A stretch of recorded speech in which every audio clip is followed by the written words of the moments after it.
तो आज की क्लास का हमारा सबसे पहला प्रश्न है, यहाँ बोला गया है कौन सा क्रम सही नहीं है। ठीक, तो कौन सा क्रम सही नहीं है, तो सबसे पहला है आपका मुकेश खाना पकवाता है। यहाँ पर इसके लिए बोला गया है कि ये क्या है, प्रेरणार्थक क्रिया है। तो ये बिल्कुल सही है कि मुकेश खाना पकवाता है, इसमें आपका प्रेरणार्थक क्रिया होगा। और प्रेरणार्थक क्रिया होता क्या है, तो देखिए प्रेरणार्थक क्रिया वह क्रिया होती है जब एक व्यक्ति स्वयं कार्य ना करके किसी अन्य से कार्य करवाता है। जब एक व्यक्ति स्वयं कार्य ना करके किसी अन्य से कार्य करवाता है तो वहाँ पर क्या होता है, प्रेरणार्थक क्रिया। जैसे कि हम किसी और एग्जाम्पल से समझें, तो जैसे कि हमने बोला कि राम ने मोहन से पत्र लिखवाया। अब पत्र जो है वो राम ने स्वयं पत्र ना लिखकर उसे मोहन से लिखवाया है, तो यहाँ पर किसी और से क्रिया करवाई गई है, तो यहाँ पर क्या होगा आपका प्रेरणार्थक क्रिया। ठीक, अब इसका नेक्स्ट देखते हैं, घोड़ा सड़क पर खड़ा है। ठीक, इसमें आपका क्या है, अकर्मक क्रिया है। क्या है, अकर्मक क्रिया है। तो ये आपका बिल्कुल सही है कि इसमें क्या हो जाएगा, आपका अकर्मक क्रिया हो जाएगी। ठीक, अब यहाँ पर यदि देखिए सकर्मक क्रिया और अकर्मक क्रिया की पहचान करने के लिए आप हमेशा ही एक बात याद रखिए, सकर्मक क्रिया वह होती है जिस क्रिया के साथ कर्म की आवश्यकता हो। जिस क्रिया के साथ कर्म की आवश्यकता ना हो वह आपकी अकर्मक क्रिया कहलाती है। यहाँ पर देखिए घोड़ा सड़क पर खड़ा है। खड़ा है, क्या खड़ा है, तो हम यहाँ पर कुछ भी नहीं बता सकते। यदि आप बोलोगे कि घोड़ा सड़क पर खड़ा है, इसमें यदि हम ये पूछें, क्योंकि आपको अच्छे से पता होगा एक ट्रिक होती है, उसमें हम क्या कहते हैं कि क्या लगाकर यदि हम प्रश्न पूछें और यदि उत्तर आ जाए तो वहाँ पर क्या होगा, आपका सकर्मक क्रिया होता है। ठीक, लेकिन ऐसा 100% नहीं होता है। क्यों नहीं होता है, तो वो चीज़ आप ध्यान से समझ लीजिए। यहाँ पर बोला गया है घोड़ा सड़क पर खड़ा है। अब हम यहाँ पर बोलें कि क्या खड़ा है, तो आप बोलोगे घोड़ा खड़ा है। लेकिन हमेशा ही सकर्मक और अकर्मक इन क्रियाओं के लिए हमेशा ही किसकी आवश्यकता होती है, कर्म की आवश्यकता होती है। सकर्मक क्रिया में हमेशा कर्म की आवश्यकता होती है, उसके साथ कर्म होना आवश्यक होता है। अकर्मक क्रिया के लिए कर्म की आवश्यकता नहीं होती, उसमें कर्म की कोई भी जरूरत नहीं होती, तो कर्म आना अनिवार्य नहीं है। ठीक, अब यहाँ पर आप ध्यान से समझिए, यहाँ पर आप बोलोगे घोड़ा सड़क पर खड़ा है, तो आप बोलोगे क्या खड़ा है, तो आप बोल दोगे घोड़ा खड़ा है। अब घोड़ा जो शब्द हमारा जो कि आंसर में आ रहा है, तो वह क्या है, यह तो वाक्य में एक सब्जेक्ट है। आपको अच्छे से पता है कि घोड़ा क्या है, कर्ता है। कर्ता को कभी भी हम कर्म का रूप नहीं दे सकते, तो यहाँ पर घोड़ा जो होगा वो आपका सही आंसर नहीं होगा। यदि आप यहाँ पर ये बोलते हो कि यहाँ पर एक ऑब्जेक्ट भी है जिसे हम कहते हैं कर्म, ठीक, यानी कि सड़क जो है यह एक ऑब्जेक्ट भी है। ठीक, अब यहाँ पर इस वाक्य में ऑब्जेक्ट है, फिर भी यहाँ पर अकर्मक क्रिया क्यों है, यहाँ पर सकर्मक क्रिया क्यों नहीं है। ठीक, तो आप ध्यान से समझिए, ये 100% आप कन्फर्म ये नहीं कह सकते कि अगर किसी वाक्य में कर्म है तो वहाँ पर सकर्मक क्रिया होगी, यदि कर्म नहीं है तो वहाँ पर सकर्मक क्रिया नहीं होगी। ऐसा आप कभी भी नहीं कह सकते। एग्जाम्पल से समझते हैं, तो एग्जाम्पल से समझें। तो जैसे कि हमने यहाँ पर बोला कि जैसे कि घोड़ा दौड़ रहा है। घोड़ा दौड़ रहा है। अब यहाँ पर आप देखोगे तो रहा क्या है, ये आपका एक क्रिया है। क्रिया है, और यहाँ पर ये है क्या है, तो यह एक सहायक क्रिया है। सहायक क्रिया। ठीक, अब यहाँ पर आप ध्यान से समझिए, यहाँ पर घोड़ा क्या है, घोड़ा जो है वो क्या है, तो घोड़ा एक सब्जेक्ट है यानी कि कर्ता है। ठीक, और दौड़ना क्या होता है, तो दौड़ना होता है क्रिया।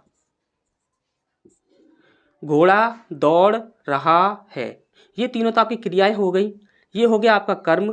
ठीक, अब यहाँ पर आप देखोगे तो यहाँ पर बोलोगे आपका ये सकर्मक क्रिया है या अकर्मक क्रिया है, तो आप बोलोगे कि अकर्मक क्रिया है। अकर्मक क्रिया है। क्यों अकर्मक क्रिया है, क्योंकि यहाँ पर कोई कर्म है ही नहीं। ठीक, अब यहाँ पर यदि हम बोले कि घोड़ा सड़क पर दौड़ रहा है, अब यहाँ पर आप बोलोगे कि ये सहायक क्रिया है, ये एक क्रिया है और ये एक क्रिया है, तो ये तो तीनों क्रिया हो गई। क्या हो गई, क्रिया हो गई। अब इसके बाद बोला जाए कि पर ये क्या है, तो पर एक कारक है। क्या है, कारक है। अब यहाँ पर सड़क की बात करें तो सड़क क्या है, सड़क एक कर्म है। क्या है, कर्म है। और यहाँ पर घोड़ा की बात करें तो घोड़ा क्या है, यहाँ पर कर्ता है। ठीक, अब यहाँ पर आप बोलोगे कि अब यहाँ पर इस वाक्य में जो आपकी क्रिया है वो आपकी सकर्मक है या अकर्मक है। यदि आपने बोला कि ये सकर्मक है, सकर्मक, यदि आपने बोला सकर्मक है तो ये बिल्कुल ही गलत हो जाएगा। क्यों गलत हो जाएगा, तो ध्यान से समझिए, इस वाक्य में आपका कर्म है लेकिन कर्म का संबंध इस क्रियाओं से नहीं है, क्योंकि क्रियाओं के लिए, इन क्रियाओं के लिए कभी भी हमें कर्म की आवश्यकता नहीं है। कर्म आया है इससे हमें कोई मतलब नहीं है, किसी वाक्य में कर्म आए या ना आए इससे हमें कोई मतलब नहीं है। सिर्फ हमें ये देखना है कि क्रिया को किसी कर्म के सपोर्ट की आवश्यकता है या नहीं। यदि क्रिया को किसी कर्म के सपोर्ट की आवश्यकता है, किसी भी वाक्य को पूर्ण करने के लिए या फिर अपनी सार्थकता को प्रदर्शित करने के लिए, तो वहाँ पर 100% क्या होगा, सकर्मक क्रिया होगी।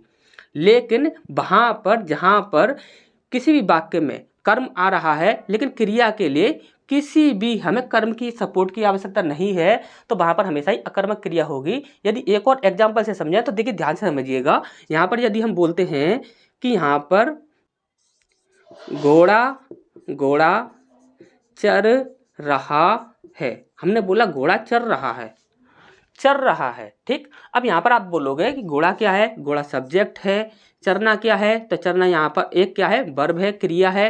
रहा है ये भी आपका एक क्या होगा, वर्ब होगा, क्रिया होगा, ठीक। और ये आपका एक हेल्पिंग वर्ब है, ठीक, हमेशा याद रखिएगा। है, था, थी, थे, गा, गे ये सभी हेल्पिंग वर्ब होती हैं, ठीक, यानी कि सहायक क्रिया, ठीक। अब यहाँ पर आप ध्यान से समझिए, घोड़ा चर रहा है। अब यहाँ पर आप क्या बोलोगे कि ये सकर्मक क्रिया है या अकर्मक क्रिया है, तो आप हमेशा ही याद रखिए ये जो होगा ये हमेशा ही आपका सकर्मक होगा। क्या होगा, सकर्मक, सकर्मक क्रिया होगा। और लेकिन सकर्मक क्रिया क्यों होगा, तो देखिए घोड़ा चर रहा है, अब पूछिए आप क्या चर रहा है, तो आप कुछ भी जवाब दे सकते हो। इसके लिए आपको एक सपोर्ट की आवश्यकता है। क्या चर रहा है, तो घास चर रहा है। क्या बोलोगे, घास चर रहा है। जब घास चर रहा है तो वो क्या हो जाएगा, आपका सकर्मक क्रिया हो जाएगी, क्योंकि चरना जो होता है तो कुछ ना कुछ आप चरते ही, यानी कि कोई जानवर होता है तो वह कुछ ना कुछ चरता ही है। चरेगा तो वह कुछ ना कुछ चरेगा, घास चरेगा या कुछ भी चरेगा, भूसा चरेगा, कुछ भी चरे, यानी कि उसे चरना है कुछ ना कुछ। लेकिन यहाँ पर बोला जाए खड़ा है, खड़ा है, तो क्या खड़ा है, क्या खड़ा है, आप कुछ बता सकते हो, नहीं बता सकते हो।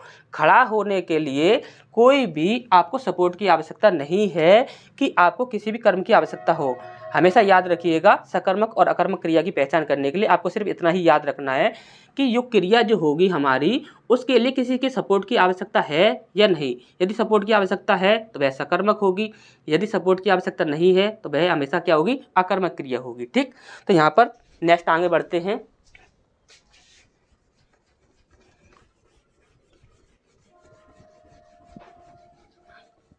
आगे देखिए, यहाँ पर बोला गया है पुलिस ने चोर को पकड़वाया, ठीक। अब यहाँ पर क्या बोला गया है कि ये क्या है, एक अकर्मक क्रिया है, ठीक। अब यहाँ पर आप ध्यान से समझिएगा, यहाँ पर पुलिस ने चोर को पकड़वाया, पकड़वाया है, क्या पकड़वाया है, क्या पकड़वाया है, तो चोर पकड़वाया है। किसने पकड़वाया है, तो पुलिस ने पकड़वाया है। पुलिस क्या है, यहाँ पर सब्जेक्ट है, चोर क्या है, यहाँ पर ऑब्जेक्ट है। ऑब्जेक्ट का संबंध किससे है, तो क्रिया से है। तो यहाँ पर 100% क्या होगा, सकर्मक क्रिया होगा। क्या होगा, सकर्मक। क्यों सकर्मक क्रिया होगा, क्योंकि जो क्रिया है पकड़वाया है। अब क्या पकड़वाया है, कुछ ना कुछ आप बोल सकते हो, जैसे कि यहाँ पर हम कुछ भी बोले, जैसे कि चोर को पकड़वाया है, यहाँ पर ये बोला गया है। अब यहाँ पर कोई व्यक्ति है, डंडा लेकर खड़ा है, उसने बोला कि जरा इस डंडे को थोड़ा सा पकड़ लो, तो उसने क्या किया, डंडे को पकड़वाया। क्या किया, डंडे को पकड़वाया। तो किसी भी चीज़ को यदि पकड़वा रहा है, यानी पकड़वा रहा है, तो पकड़वाना क्या होता है, सकर्मक क्रिया होगी। क्यों, क्योंकि यहाँ पकड़वाने के लिए एक ऑब्जेक्ट की हमें आवश्यकता है, तो यहाँ पर क्या होगा, एक सकर्मक क्रिया होगी। अकर्मक क्रिया नहीं होगी, तो यही हमारा क्या होगा, गलत हो जाएगा। तो यही हमारा बिल्कुल सही आंसर हो जाएगा, क्योंकि यहाँ पर गलत पूछा गया था, ठीक। अब यहाँ पर पूछा जाए कि माधुरी पुस्तक पढ़ती है, पढ़ती है, तो आप बोलोगे कि क्या पढ़ती है, तो वह पुस्तक पढ़ती है, अखबार पढ़ती है, कुछ ना कुछ तो वह पढ़ती ही है, ठीक। तो यहाँ पर क्या बोला गया है, सकर्मक क्रिया है, तो ये बिल्कुल सही है, ठीक। तो नेक्स्ट क्वेश्चन की ओर बढ़ते हैं। यहाँ पर बोला गया है राम श्याम की किताब पढ़ता है, पढ़ता है। अब पढ़ता है, यहाँ पर पूछा गया है वाक्य में क्रिया का कौन सा रूप है। पढ़ता है, क्या पढ़ता है, किताब पढ़ता है, अखबार पढ़ता है, या कोई पाठ पढ़ता है, कुछ ना कुछ तो पढ़ता ही होगा। जरूरी नहीं है कि हम किताब की ही बात करें। इस वाक्य में यहाँ पर जो किताब है ये आपका एक ऑब्जेक्ट है, लेकिन जरूरी नहीं है कि इसकी ही हम बात करें। पढ़ता है, कुछ ना कुछ इसके साथ ऐड होना चाहिए, कुछ ना कुछ ऐड होना चाहिए, जरूरी नहीं कि यही ऐड होगा, क्योंकि हमने आपको पहले ही बताया है किसी भी वाक्य में यदि ऑब्जेक्ट आ जाए तो ये कंफर्म नहीं है कि वह सकर्मक क्रिया है या अकर्मक क्रिया है। लेकिन जो क्रिया जो है उसको यदि किसी के सपोर्ट की आवश्यकता है तो वाक्य में चाहे ऑब्जेक्ट हो चाहे ना हो, वो हमेशा ही सकर्मक क्रिया कहलाएगी। ठीक। तो यहाँ पर देखेंगे तो ये क्या हो जाएगी आपकी एक सकर्मक क्रिया हो जाएगी। तो यहाँ पर दिया है सकर्मक क्रिया, तो यही हमारा बिल्कुल सही आंसर हो जाएगा। ठीक। अब इसका नेक्स्ट जो ऑप्शन दिए गए हैं इनको यदि हम देखें तो देखिए यहाँ पर बोला गया है अनेकार्थक क्रिया। अनेकार्थक क्रिया क्या होती है तो वो चीज़ आप समझ लीजिए। आपने शब्द भेद पढ़ा होगा, क्या पढ़ा होगा? शब्द भेद। शब्द भेद पढ़ा होगा और शब्द भेद में आपने क्रिया भी पढ़ा होगा। क्या पढ़ा होगा? क्रिया भी पढ़ा होगा। अब आपने एक शब्द भेद में एक और पार्ट पढ़ा होगा, वो क्या होता है? अनेकार्थक। अनेकार्थक शब्द। अनेकार्थक शब्द पढ़ा होगा। अब यहाँ पर अनेकार्थक का मतलब क्या होता है? तो अनेकार्थक का मतलब होता है जो एक से अधिक अर्थ देता है। क्या? एक से अधिक अर्थ देने वाला जो होता है उसे हम क्या कहते हैं? अनेकार्थक।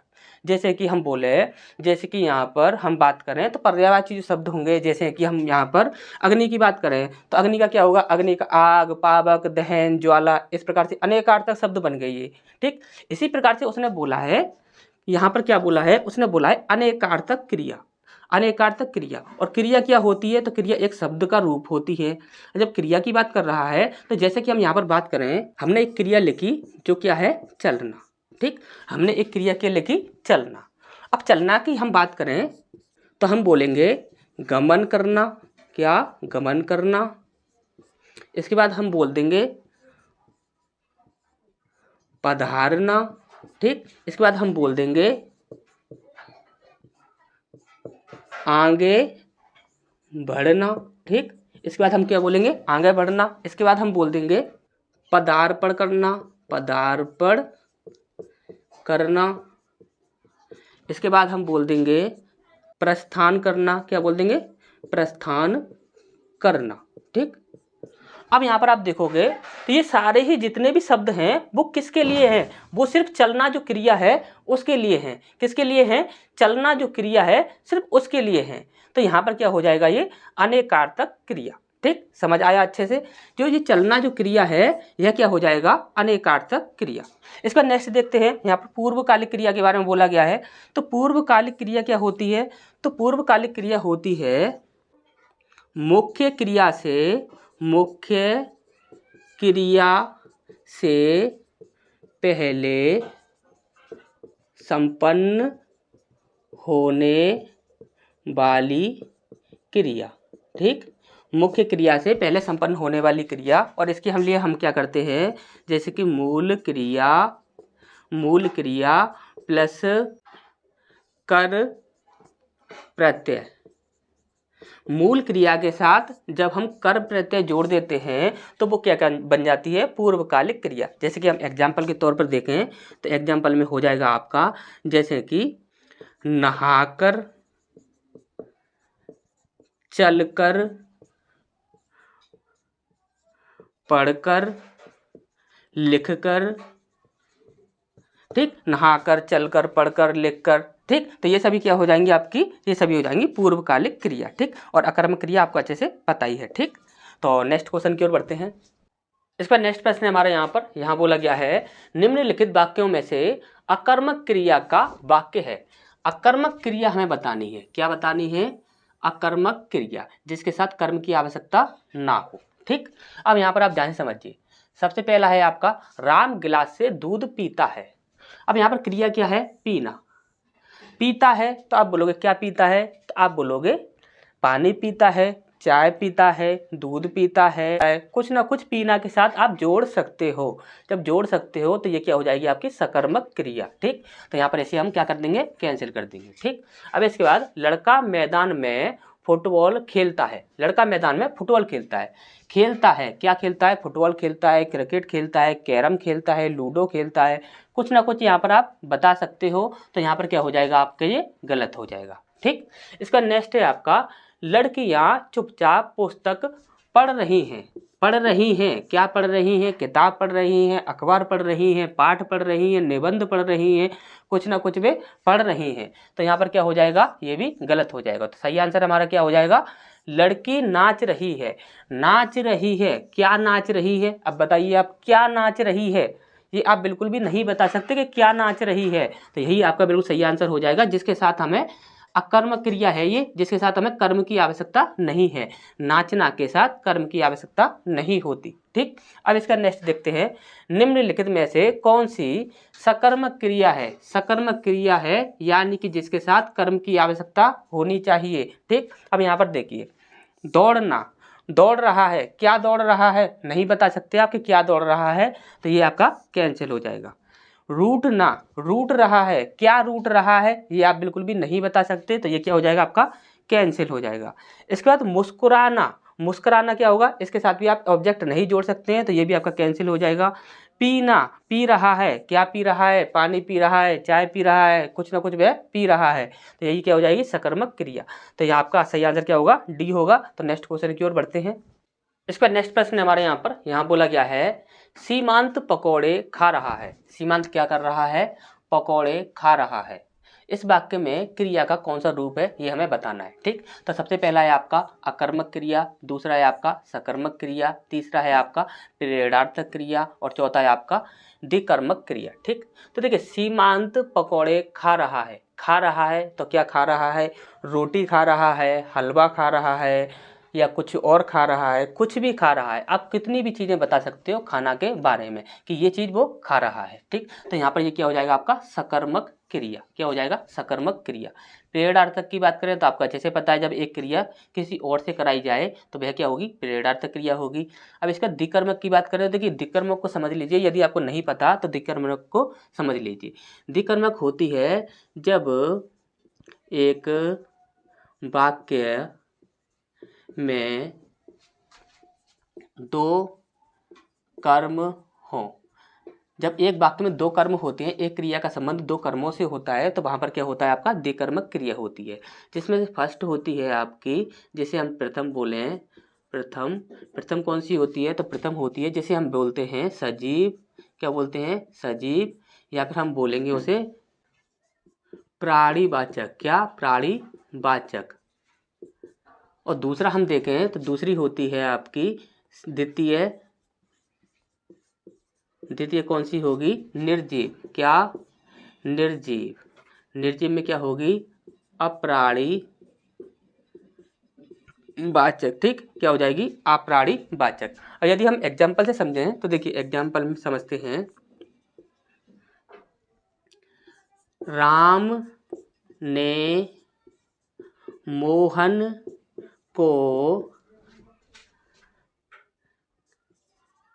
किताब दी थी। ठीक, राम ने मोहन को किताब दी थी। अब यहाँ पर आप देखोगे तो यहाँ पर राम क्या है, तो राम यहाँ पर सब्जेक्ट है, मोहन क्या होगा, तो मोहन आपका ऑब्जेक्ट होगा, और किताब क्या होगा, तो किताब भी आपका ऑब्जेक्ट होगा। और यदि औरों की बात की जाए तो ये क्या होगा, ये आपका कारक होगा, कारक। ठीक, और ये क्या होगा, देना क्या होगा, क्रिया होगा, क्रिया। और इसके बाद ये इसकी बात करें तो थी क्या हो जाएगा आपका सहायक क्रिया, क्या हो जाएगा सहायक क्रिया। अब यहाँ पर आप ध्यान से समझिए, यहाँ पर क्या है कि दो ऑब्जेक्ट है, एक तो आपका पहला ऑब्जेक्ट ये है, दूसरा ऑब्जेक्ट ये है। पहले ऑब्जेक्ट की बात करें तो ये क्या है, मोहन, मोहन क्या है, एक सजीव वस्तु है, यानी कि क्या है प्राणीवाचक है, क्या है प्राणीवाचक। अब किताब क्या है, तो किताब एक निर्जीव वस्तु है, यानी कि ये क्या हो जाएगा आपका अप्राणीवाचक। सजीव वस्तु, निर्जीव वस्तु, जितनी भी। अब देखिए ये एक चीज़ आप हमेशा याद रखिए, यदि आपने साइंस में ना पढ़ा हो या यदि किसी ने पढ़ा होगा तो आपको अच्छे से पता होगा, यदि किसी ने साइंस में ना पढ़ा हो तो हमारी साइंस की वीडियो देखिएगा, उसमें आपको पता लगेगा कि जितनी भी आपकी वस्तुएं होती है उन्हें दो रूपों में बांटा जाता है। तो कभी भी किसी भी प्राणीवाचक को जिसके अंदर जान हो उसे हम, आप ये मत कहिएगा कभी भी कि उसे वस्तु नहीं कह सकते, उसको भी हम वस्तु कह सकते हैं। और यहाँ पर जो भी देखिए कोई भी ऐसी वस्तु है जिसका मतलब कि जिसके अंदर जान नहीं है तो उसे भी हम वस्तु कह सकते हैं। जैसे कि किताब है, ये एक निर्जीव है तो इसे भी हम वस्तु कह रहे हैं। अब यहाँ पर मोहन है तो मोहन को भी हम वस्तु कह रहे हैं। तो यानी कि देखिए हमेशा याद रखिएगा दोनों को ही हम वस्तु कह सकते हैं। ये क्या है, एक सजीव वस्तु है, ये क्या है, एक निर्जीव वस्तु है। ठीक, तो यहाँ पर आप नेक्स्ट देखते हैं, तो नेक्स्ट तो देखिए द्विकर्मक आपको अच्छे से समझ आ गया होगा। ठीक, नेक्स्ट को देखते हैं, सकर्मक क्रिया का उदाहरण है। सकर्मक क्रिया का उदाहरण कौन सा है, सकर्मक यानी कि जिसके साथ कर्म की आवश्यकता हो। ठीक, तो सबसे पहला है आपका लिखना, यही आपका बिल्कुल सही हो जाएगा। क्यों? लिख रहा है तो कुछ ना कुछ वह लिखेगा, पत्र लिखेगा, किताब लिखेगा, या पाठ लिखेगा, या प्रश्न लिखेगा, या उत्तर लिखेगा, कुछ ना कुछ तो वह जरूर लिखेगा। तो लिखना क्या हो जाएगी आपकी एक सकर्मक क्रिया हो जाएगी। हंसना क्या है? अकर्मक क्रिया है। रोना क्या है? अकर्मक क्रिया है। सोना क्या है? अकर्मक क्रिया है। ठीक, तो नेक्स्ट क्वेश्चन की ओर बढ़ते हैं। इसका नेक्स्ट प्रश्न है हमारा यहाँ बोला गया है किस वाक्य में अकर्मक क्रिया का प्रयोग हुआ है? किसका हुआ है? अकर्मक क्रिया, जिसके साथ हमें कर्म की आवश्यकता ना हो। ठीक, तो सबसे पहला है आपका मजदूर गहरी नींद में सो रहा है। अब क्या कर रहा है? वह सो रहा है। सो रहा है तो क्या सो रहा है आप बिल्कुल भी नहीं बता सकते, तो यही आपका बिल्कुल सही आंसर हो जाएगा अकर्मक क्रिया। ठीक, यहाँ पर किसान फसल काट रहा है। काट रहा है, क्या काट रहा है? तो यहाँ पर सेब काट रहा है, संतरा काट रहा है, अमरूद काट रहा है, फसल काट रहा है, कुछ ना कुछ तो वह काट ही रहा है। काटने के लिए आप कुछ भी बोल सकते हो, तो ये आपका गलत। बालक दूध पी रहा है। पी रहा है, क्या पी रहा है? दूध पी रहा है, चाय पी रहा है, पानी पी रहा है, कुछ भी आप बोल सकते हो, तो ये भी गलत। बच्चे पतंग उड़ा रहे हैं। देखिए यहाँ पर आप ध्यान से समझिएगा, उड़ा रहे, देखिए ये रहे है। ठीक,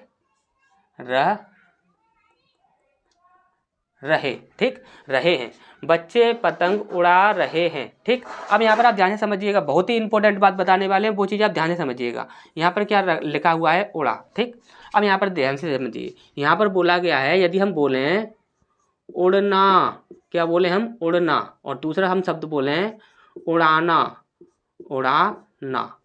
अब यहाँ पर यदि हम देखें तो ये उड़ना जो शब्द है, यह शब्द आएगा आपका अकर्मक क्रिया के अंतर्गत।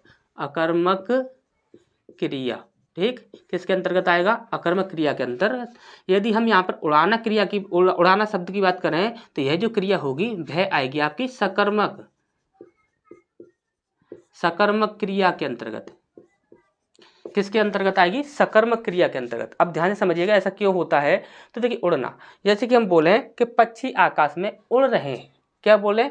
पक्षी आकाश में, जैसे कि हम यहाँ पर लिखें पक्षी आकाश में उड़ रहे हैं। ठीक, पक्षी क्या कर रहे हैं? आकाश में उड़ रहे हैं। अब उड़ रहे हैं, क्या उड़ रहे हैं? आपको किसी भी कर्म की आवश्यकता है नहीं है। अगर हम यहाँ पर यदि ये पूछते हैं कि क्या उड़ रहे हैं, तो आपका जवाब क्या आएगा? पक्षी उड़ रहे हैं।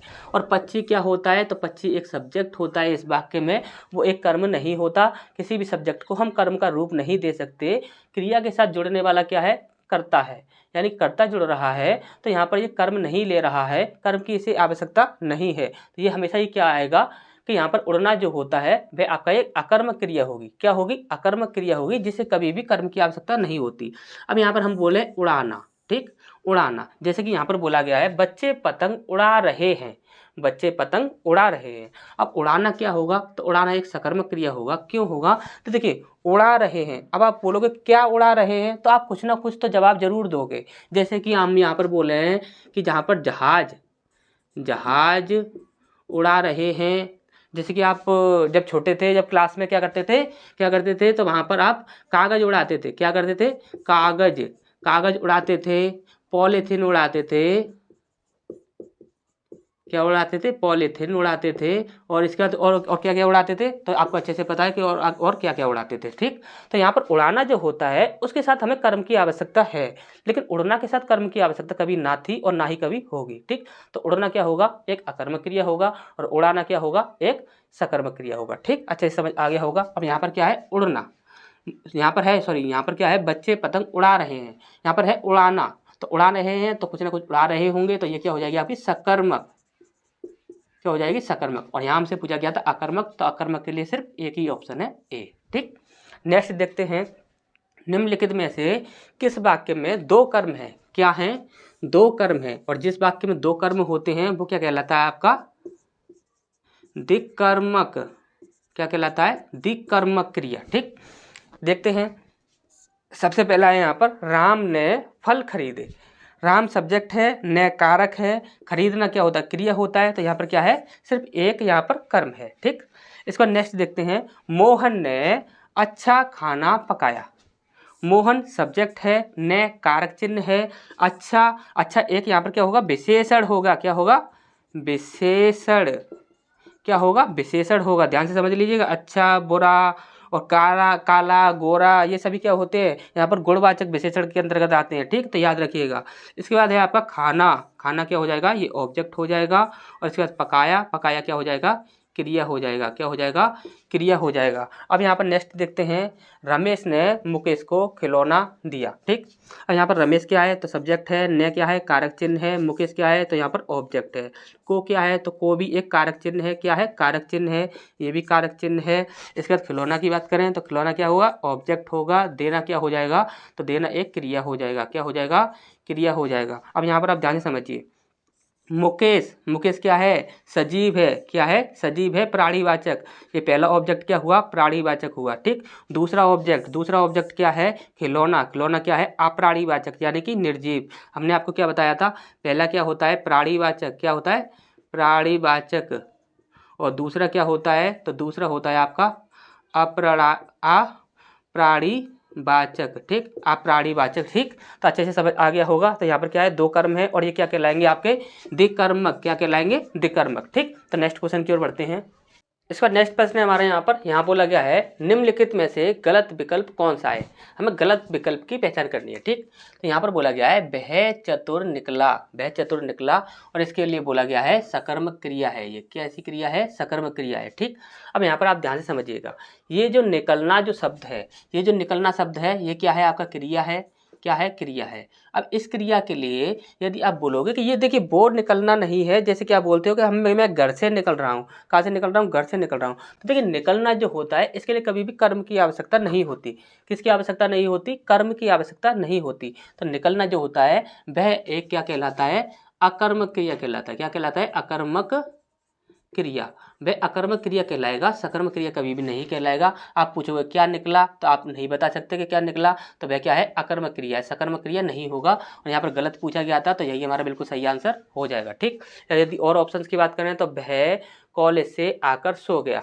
आपको अच्छे से पता है कि पूर्वकालिक क्रिया क्या होती है, वह क्रिया जो मूल क्रिया से पहले संपन्न होती है, जिसमें हम क्या करते हैं, देखिए यहाँ पर क्या लिखा है, आकर। क्या लिखा है, आकर।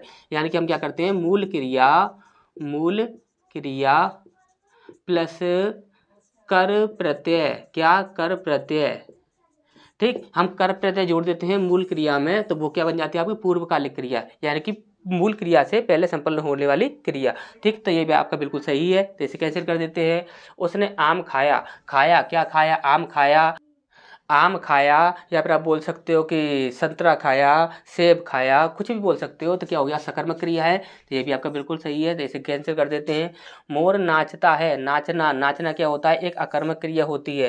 ठीक, तो यहाँ पर क्या दिया हुआ है, अकर्मक क्रिया दी हुई है। तो ये भी आपका बिल्कुल सही है। तो इसे भी गलत कर देते हैं। ठीक, तो सही आंसर क्या है, ए है। ठीक, इसका नेक्स्ट है आपका, किस वाक्य में अकर्मक क्रिया नहीं है। अकर्मक क्रिया नहीं है, इसका मतलब क्या होना चाहिए कि हमारी सकर्मक पूछी जा रही है, सकर्मक क्रिया होनी चाहिए। ठीक, सकर्मक क्रिया होनी चाहिए। अब यहाँ पर आप देखिए, पक्षी आकाश में उड़ रहे हैं। देखिए उड़ रहे हैं, उड़ा रहे हैं नहीं बोला गया है, यहाँ पर बोला गया उड़ रहे हैं। तो उड़ना के लिए क्या हो जाएगा आपका, अकर्मक। क्या हो जाएगा, अकर्मक। ठीक, अकर्मक क्रिया है इसके अंतर्गत। ठीक, इसके अंदर सकर्मक क्रिया नहीं है। ठीक, तो इसे कैंसिल कर देते हैं। सभी कर्मचारी अपना अपना काम कर रहे हैं। कर रहे हैं, क्या कर रहे हैं, काम कर रहे हैं। तो क्या हो जाएगा आपका, सकर्मक क्रिया हो जाएगा, सकर्मक। ठीक, तो यही हमारा बिल्कुल सही आंसर हो जाएगा। ठीक, इसके बाद नेक्स्ट देखें तो बालक जमीन पर बैठा है। जमीन पर बैठा है, तो बैठना जो होता है वह क्या होता है कि बैठना एक अकर्मक क्रिया होता है, अकर्मक, जिसके लिए किसी कर्म की आवश्यकता हमको नहीं होती। बैठा है, क्या बैठा है, हम कुछ भी नहीं कह सकते। ठीक, हरीश गांव गया है। गया है, क्या गया है, ये हम बिल्कुल भी नहीं बता सकते। तो क्या हो जाएगा आपका, अकर्मक क्रिया। ठीक, अच्छे से समझ आ गया होगा।